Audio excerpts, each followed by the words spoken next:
is Mr. Alejandro Gabriel A. Santos, your tourism teacher, and our subject is tourism promotion. And our topic for today is air transportation of air transportation. December 17, 1903, Orville Wright flew the first heavier-than-air aircraft he built with Brother Wilbur in Kitty Hawk, North Carolina, USA. The first flight covered only 120 feet and lasted only 12 seconds, but it changed off history. So here's the example pictures. Of 1903 flight, air travel has emerged as a crucial means of transportation for people and products. The 100-plus years following the invention of the first aircraft have brought about a revolution in the way of people travel. The airline business is a major industry relied upon by millions not only for a transportation but also a way of people making living. So our next is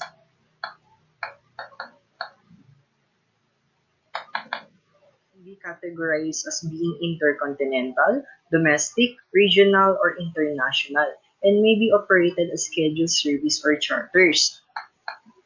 So the largest airline currently is American Airlines Group. So air transport concerns. So we have congestion, safety, security, environment, and seasonality.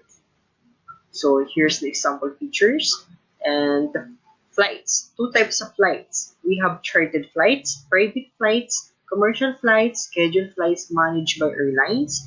Two types of commercial flights. So what are those? We have domestic flights and international flights. Okay. So, three types of airports. We have airstrip or airfields, ginagamit siya lang for private hangars, airports. Domestic airports cater only local commercial flights. International airports caters to all types of commercial flights. Okay. So, what is an airline? An airline is a transportation company wherein a client signs a contract for their ticket, wherein the airline will agree to safely travel a passenger with his or luggage, in some cases cargo only, can pertain to either LCC. What is the meaning of LCC? The meaning of LCC is low cost carrier or budget airlines or full service airlines. Ticket or price or bought comes with a complimentary meals and service, higher baggage allowance in terms of weight. Tickets are typically valid longer. Seats can be more spacious in the economy. Service in the city's main terminal. We have three types of booking classes. We have first class, business class, economy class. Some of today even have premier first class. So, the first full service airline, meron daw tayong tinatawag na complimentary kasama na ang service natin at ang meals. Meron din tayong tinatawag na higher baggage allowance. So, pwede tayong magdagdag pa ng mga baggage natin in terms of weight. So, meron din po tayong tinatawag na business class, first class, economy class, and premier first class. So, here's the sample pictures. So, this is for first class. And this is for business class. Okay. Here's the sample picture for economy class. So, characteristic of low-cost carrier. Only one passenger class equals to Y class. Only one type of aircraft, easier maintenance reservation. Use secondary airports and quick turnaround, fast layover. No seating reservation equals more demands and more payments. Internet booking now popular, no frills, and equals to low fares. So the manufacturers, we have Boeing, Airbus, and our association, we have IATA and CAAP, International Air Transport Association. CAAP is Civil Aviation Authority of the Philippines, and we have the Paris Show. So here's the logo. Okay, so Boeing. What is a Boeing? Boeing is American multinational aerospace and defense company. Founded in the 1916 by William E. Boeing in Seattle, Washington, USA, the company has expanded over the years as the move of its corporate headquarters to Chicago, USA. Boeing 377, the Stratocruiser, was more bomber than passenger plane. Okay, so here's the seat layout of the Boeing 377. Okay, The Boeing B707 in 1958 was the first modern passenger airliner with 156 passengers and featured 4 engines. And the seats laid out. Okay. The Boeing 747 carried 568 to 660, record for 37 years. We have Boeing B787 Dreamliner, seats 210 to 330 packs. Okay, based in Black Knot, Toulouse, formed in 1967 under partnership of Aerospatiale of France, Douche Airbus of Germany, and Hawker Siddeley of the United Kingdom. Employees 63,000 employees across its global offices, built to compete with US Boeing and accounts for half of all commercial jetliners. So here's the Airbus 300, has 2 engines, started service in 1972. So we have Airbus 380 was launched in 2007. Airbus 320 Neo launched in 2011. Airbus 350, this is the aircraft designed to beat the Boeing 787 as efficient but can carry 350 packs. What is CAAP? The Philippine Civil Aviation Authority is an agency of the Philippines government under the DOTC. It is the National Aviation Authority of the Philippines, responsible for implementing policies on civil aviation to ensure safe, economic, and efficient air travel. The agency also investigates aviation accident via its Aircraft Accident Investigation and Inquiry Board. The agency main office is in the Pasay City. So here's the IATA code and airport name. So we have Manila International Airport Authority. So we have Terminal 1, the main airport. Terminal 2 is the Centennial Airport. Terminal 3 is the in front of the Resort World. Terminal 4 is the Old Domestic. So here's the sample pictures of Manila Terminal 1. Here's the inside. Manila Terminal 2, Manila Terminal 3 pictures, and Manila Terminal 4. So here's the sample airport in Diosdado Macapagal International Airport in Clark. Okay. So Philippine Airlines.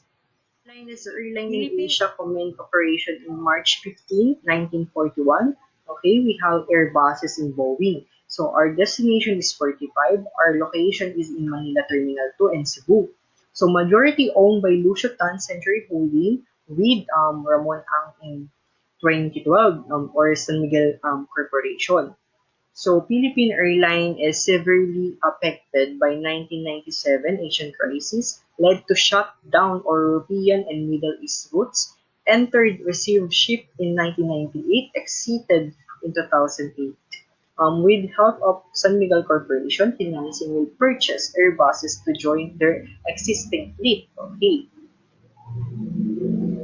So here's a sample picture of Philippine Airlines. It's economy class, first class, business class.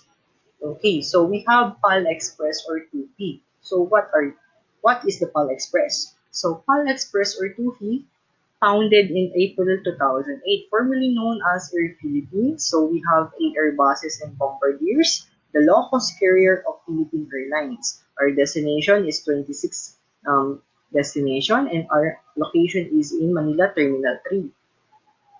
So here's the example features of PAL Express. Economy class. Okay, and Cebu Pacific or 5J. Okay, so Cebu Pacific is founded in August 1988, operated in March 1996. Our fleet size is Airbuses and ATRs. Our hub is obviously Cebu and Manila Terminal 3. So we have this 52 destination. Okay, here's the example features of Cebu Pacific. Okay, it's economy class. So, AirAsia, PH, AirAsia Philippines, or Z2. Okay. Formerly known Asian Spirit in April 1996 and later bought powered by Alfredo Yao in 2008. Fleet size meron po tayong Airbuses and Sians. In March 2013, partnered with AirAsia Malaysia to expand route capacity and gain access to Manila. Okay? Here's the example pictures of AirAsia Philippines. Okay? Overall numbers domestic only January to March. Cebu Pacific remained the clear market leader with the 3.3 million passengers. Flag carrier, Philippine Airlines or PAL, we have 500 passengers during a 3-month period. PAL Express, we have 1.15 million passengers. AirAsia, Philippines, we have 600,000 passengers. Cebu Pacific carried 377 passengers. Okay. International Air Transportation Association is an international industry trade group of airlines headquartered in Montreal, Quebec, Canada, where the International Civil Aviation Organization is also headquartered. Executive office are in the Geneva Airport in Switzerland. IATA's stated mission is to represent, lead, and serve the airline industry. All the airline rules and regulations are defined by IATA. The main aim of IATA is to provide safe and secure transportation to its passengers. So, IATA taxes calculate fares by Area 1 and Area 2 and Area 3. So, Area 1, South, Central, and North America. Area 2 is Europe, Middle East, Africa. Kasama na dyan si Turkey, Israel, Morocco, Algeria, and Tunisia. Area 3 is Asia, Australia, New Zealand, and Island of Pacific Ocean. So, makikita nyo dyan sa PowerPoint, we have Area 1, Area 2, and Area 3. Okay? Airline service route. So, flight of types, we have non-stop flight, direct flight, connecting flight, one-way flight itinerary, round-trip flight itinerary. So, open jaw flight itinerary, a circle flight itinerary. Okay? Activity recitation, give at least 3 aircraft of Boeing and Airbuses. And for our assignment is advanced reading in cruise line, industry, or sea transportation.